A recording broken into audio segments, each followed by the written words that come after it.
কারো কাছে, পৃথিবীর কোন সৃষ্টির কাছে যাররা পরিমাণ কিচ্ছু পাওয়ার আশা করবেন না। একটু আশা করবেন আপনি কষ্ট পাবেন। কারো কাছে কোনো আশা করতে যায় না, শুধু আল্লাহর কাছে আশা করেন।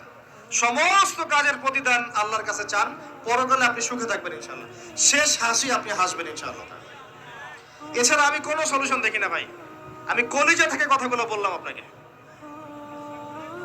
আর যে কথা কলিজা থেকে বের হয় সেই কথা আপনার কলিজার মধ্যে আঘাত করবে ইনশাআল্লাহ। সব কাজ শুধু আল্লাহর জন্য করেন, কেউ আপনার আপন না। আল্লাহ ছাড়া কেউ আপনার আপন নয়। আপনি ভুল করবেন যদি আপনি অন্য কাউকে আপন মনে করেন। আপনার পলিটিক্যাল লিডার, আপনার প্রশাসনের স্যার, আপনার পরিবারের স্ত্রী, আপনার সন্তান, হাবি হাবি যা যা আছে, যদি মনে করেন আমার আপনজন, আপনি ভুল করবেন। সবাই সবার স্বার্থ চেনে, সবাই সবার স্বার্থ চেনে। শুধু আল্লাহ আপনাকে নিঃস্বার্থভাবে ভালোবাসেন, আল্লাহ পাক স্বার্থ চান না। সারাটা জীবন পাপ করে থাকলেও একটা বার দাঁড়িয়ে খালি বলেন আল্লাহ আস্তাগফিরুল্লাহ ওয়া আতুবু ইলাইহি। মন থেকে বলেন আল্লাহ আমি ভুল করেছি, আল্লাহ আমাকে মাফ করে দাও। এক মুহূর্তের মধ্যে আল্লাহ পাক আপনার সমস্ত গুনাহগুলোকে নেকিতে পরিবর্তন করে দিবেন ইনশাআল্লাহ। আল্লাহ ছাড়া কেউ নাই আপন।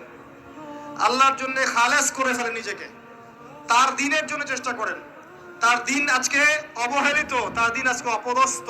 সারা বিশ্বের বুকে আজকে মুসলিমরা নির্যাতিত, নিপীড়িত। দিনকে এগিয়ে নেওয়ার জন্য কিছু করেন। আপনার ক্ষুদ্র ক্ষুদ্র প্রচেষ্টা ইনশাআল্লাহ আগামী দিন ইসলামের বড় বিজয় নিয়ে আসবে। দিনের জন্য খালেস করে ফেলেন নিজেকে। আপনার সময় আছে এখন, জ্ঞান অর্জন করেন, জ্ঞান অর্জন করেন, পড়াশোনা করেন, আলেম ওলামার কাছে গিয়ে ক্লাসিক্যাল বইগুলো পড়েন, প্রজেক্ট রেডি করেন, দাওয়াতি কাজ করেন, বই লিখেন, বক্তব্য দেন, দিনের জন্য করেন। আপনাকে আপনার দুনিয়া আল্লাহ গুছিয়ে দিবেন ইনশাআল্লাহ।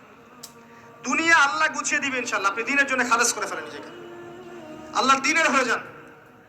এবং দুনিয়া যে কাজগুলো করবেন শুধু আল্লাহ সন্তুষ্টির জন্য করবেন, কারো কাছে কিচ্ছু পাওয়ার আশা করবেন না। দেখবেন ইনশাআল্লাহ আপনি সুখে থাকবেন। একটা পর্যায়ে গিয়ে নূহ আলাইহিস সালামকে বলতে হয়েছে রব্বি আন্নী মাগলুবুন ফান্তাসির। আল্লাহ 950 বছর দাওয়াত দিলাম, মানুষ কথা শোনে না, মানুষ শুনেই না। 950 বছর দাওয়াত দিলাম, আল্লাহ আমার পরিবারের লোকও কথা শোনে না। আল্লাহ আমি পরাজিত, তুমি আমাকে সাহায্য করো। একটা পর্যায়ে গিয়ে লূত আলাইহিস সালামকেও তার স্ত্রী সন্তান ছেড়ে চলে যেতে হলো। একটা পর্যায়ে গিয়ে ইব্রাহিম আলাইহিস সালামকে তার বাবাকে ছেড়ে চলে যেতে হলো।